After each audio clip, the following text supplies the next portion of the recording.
दुनिया में कितना गम है।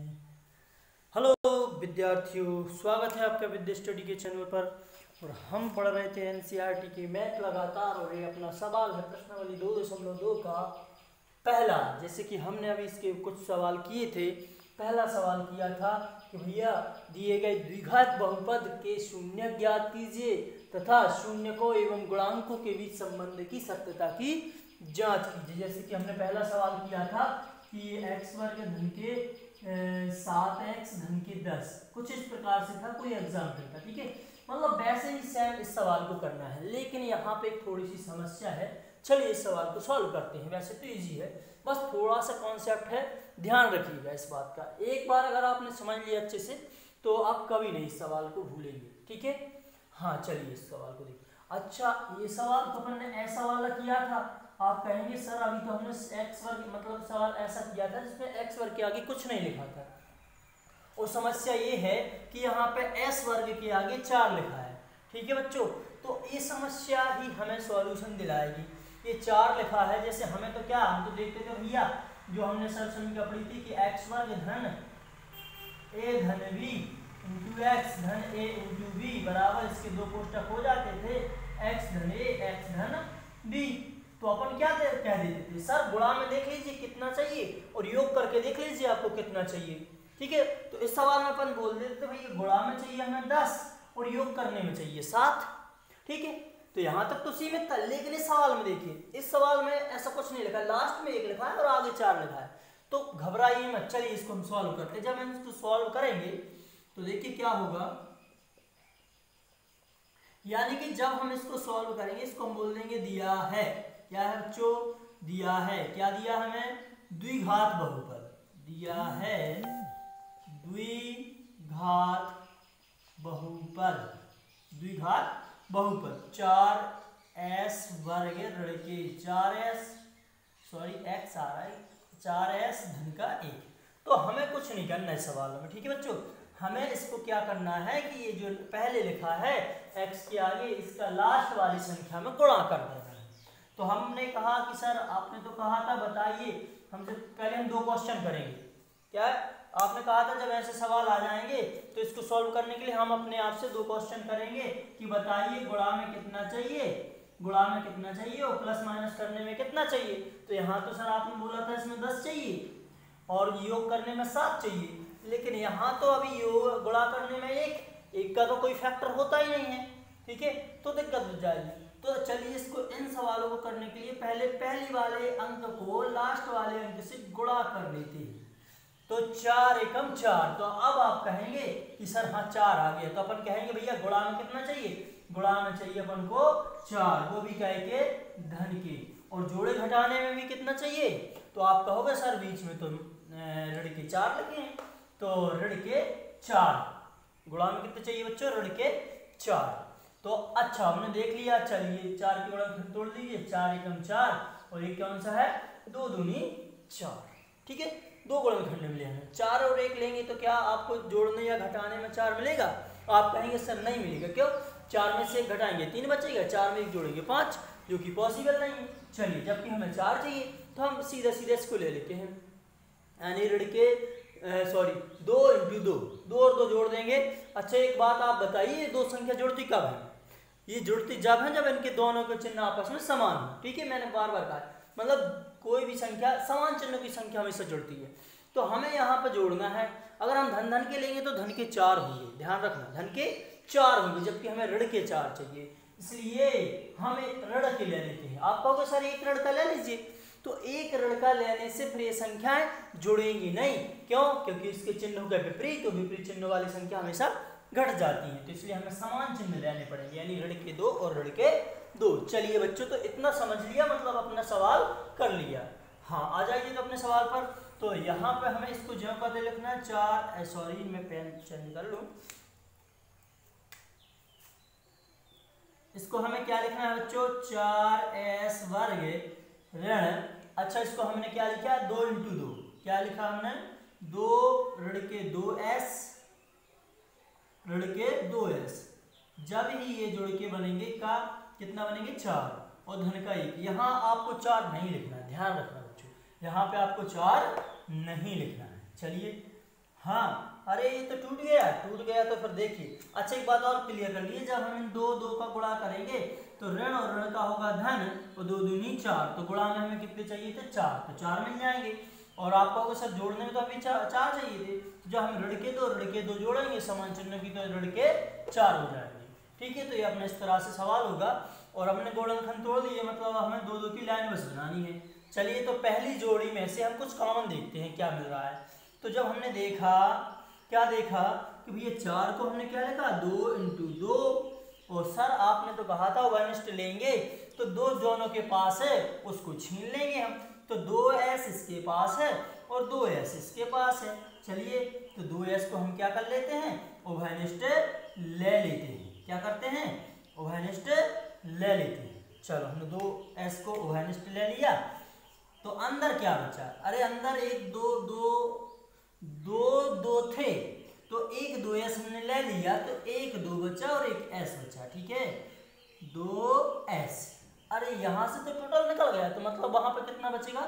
1 बचेगा, ऋण का 1 बचेगा। चलिए, यहाँ से चिन्ह सहित ऋण का क्या है? 2 एकम 2 और 1 एकम 1, मतलब क्या है? उभयनिष्ठ दोनों के पास 1, तो हमने ऋण का 1 ले लिया उभयनिष्ठ बच्चों। तो यहाँ बचा, जब हम ऋण चिन्ह लेते हैं तो ध्यान रखना हमेशा अंदर का चिन्ह पलट जाता है। ठीक है, जब हमने ये ऋण कॉमन लिया तो ये ऋण के 2 थे जो बन गए धन के 2। ठीक है, और जो प्लस का 1 था वहां पे बन गया माइनस का 1।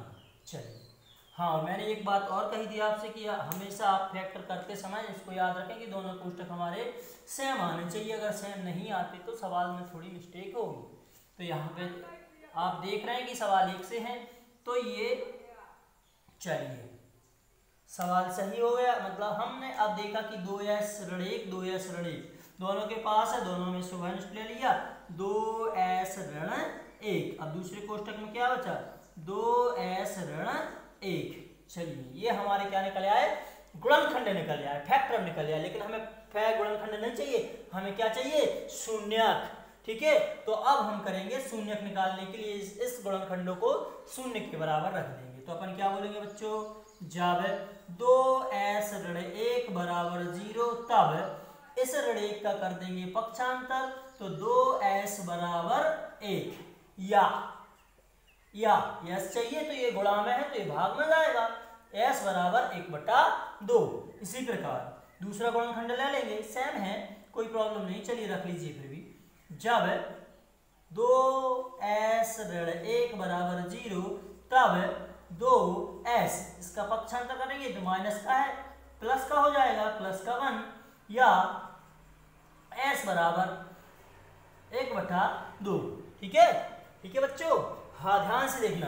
तो यहाँ पे पहला मान हो गया अल्फा, दूसरा हो गया बीटा। तो यहाँ इसको हमने इक्वेशन फर्स्ट नहीं दिया, चलिए दे देते हैं इसको समीकरण 1। हाँ, तो यहाँ शून्यक यानी कि अपना पहला शून्यक निकला, शून्यक को अल्फा मान लेते हैं, तो यहाँ शून्यक, पहला शून्यक बोल देंगे इसको। ठीक है बच्चों, क्या बोल देंगे? पहला शून्यक अल्फा बराबर 1/2, एवं दूसरा शून्यक भी तो वही है, तो दूसरा शून्यक भी अपना कितना हो जाएगा बच्चों? वो भी हो जाएगा कितना? नहीं, इसको बीटा मानेंगे, बीटा बराबर 1/2, सेम आया। ठीक है, अब थोड़ा सा काम अच्छा अपना सवाल होने को है, तो यहाँ तक आपको बिल्कुल आसानी से समझ में आ गया होगा। चलिए, अब हमें जो समीकरण 1 है, चूंकि हमें अभी थोड़ा सा काम और बचा है, हमें गुणांकों के बीच, शून्य को गुणांकों के बीच संबंध बताना है। क्या बताना? रिलेशन बताना है। तो हम पहले समीकरण 1 की, आइए बच्चों जल्दी से करते हैं। समीकरण 1 की व्यापक द्विघात समीकरण, समीकरण 1 की व्यापक मतलब जो सर्वमान्य है, सभी जगह पे यूज होता है, व्यापक है वर्ग समीकरण, वर्ग नहीं बोलेंगे सॉरी, द्विघात समीकरण, व्यापक द्विघात समीकरण। कौन सा बच्चों? जो हमने स्टार्ट में देखा था, ax वर्ग धन bx धन c बराबर 0 से तुलना करने पर, क्या करने पर बच्चों? तुलना करने पर देखें कि x वर्ग के आगे क्या लिखा है समीकरण 1 में। सॉरी, हाँ, यहाँ पे अपन x के स्थान पे s है, कोई प्रॉब्लम नहीं है। ठीक है, वो तो क्या है? वो क्या है, चर है, तो चर तो बदलता रहता है। तो ए के स्थान पे यहाँ पे कितना लिखा बच्चों, 4, तो ए बराबर अपना निकल के आया 4, बी बराबर कितना निकल के आया बच्चों, ऋण के 4, एवं सी बराबर क्या है यहाँ पर प्लस का 1। चलिए इस संबंध की सत्यता की जांच करते हैं। तो यहाँ पे क्या डाल देंगे बच्चों, जांच। क्या करते हैं, जांच। तो पहला क्या था अपने पास फार्मूला, शून्यकों का योगफल, ठीक है, शून्यकों का योगफल अल्फा धन बीटा बराबर ऋण बी बटे ए, यही था फार्मूला, याद करिए, स्टार्ट में हमने देखा था। तो अल्फा का मान क्या है बच्चों, 0, ए रहा, बीटा का मान भी ए रहा, तो अल्फा का है 1/2, धन बीटा का है 1/2 बराबर ये सूत्र का ऋण लगा दीजिए और बी का मान रखिए, बी का मान कितना बच्चों, ऋण के 4 और बटे में ए का रख दीजिए, ए का कितना है 4। चलिए इसको सॉल्व करते हैं। ये तो वही सवाल बनेगा जो हमने 7th क्लास में पढ़ा था, क्या, परिमेय संख्या को जोड़ना, और परिमेय संख्या को कैसे जोड़ते थे, लघुत्तम लेके। तो यहाँ पर हमने 2 और 2 का लघुत्तम लिया, कितना है बच्चों, 2। जब हर समान हो तो त्रियक गुणा नहीं करते, तो ये यहाँ पे क्या हो जाएगा, 1 धन 1, और यहाँ पे भैया देखिए मारामारी होगी यहाँ पर, क्यों, क्योंकि ऋण पहले से था हमारे पास और एक ऋण और आया, तो अब बताइए ऋण और ऋण का क्या हो जाएगा, धन हो जाएगा, क्योंकि दोनों ऋण का है, तो ऋण का धन यानी कि 4/4। यहाँ पे 1 और 1 जोड़ा तो 2, 2/2, 2 एकम 2, एक बार कट गया, और 4 एकम 4, एक बार कट गया। तो हमने क्या देखा, हमने देखा कि 1 बराबर 1, मतलब कि दोनों वैल्यू क्या हो गई, समान, जो इस साइड का है वही उस साइड का है, मतलब पहला शून्यकों की जांच हो गई है। चलिए बच्चों दूसरा करते हैं। दूसरा यानी दूसरा सूत्र क्या था, शून्यकों का गुणनफल, शून्यकों का गुणनफल, बोलिए सूत्र क्या था, अल्फा इंटू बीटा बराबर C/A। दिख रहा है, हाँ दिख रहा है। चलिए जल्दी से कर देते हैं। अल्फा का मान 1/2 इंटू बीटा का मान भी 1/2, और सी का मान कितना है बच्चों, 1, और ए का मान कितना है 4। तो आप कहेंगे कि 1/4 यहाँ पे गुणा हो जाएगा, अंश का अंश में और हर का हर में, तो 1 एकम 1 और 2 दूनी 4 और 1/4। तो यहाँ पे बच्चों क्या देखा आपने, दोनों पक्ष बराबर हैं, मतलब कि ये भी हमारा क्या हो गया, सिद्ध हो गया। तो यहाँ पे हम डाल देंगे सत्यापित। तो इस प्रकार से हमने ये सरल सवाल कर लिया है, और इसी के हमने 2-3 सवाल और कर लिए हैं। आप इसके आगे वाले सवाल करके देखिए, प्रैक्टिस करके देखिए, अगर नहीं बनते हैं तो प्लीज़ कृपया करके बताइए जरूर। चलिए मिलते हैं अगले वीडियो में, तब तक के लिए जय हिंद, जय भारत।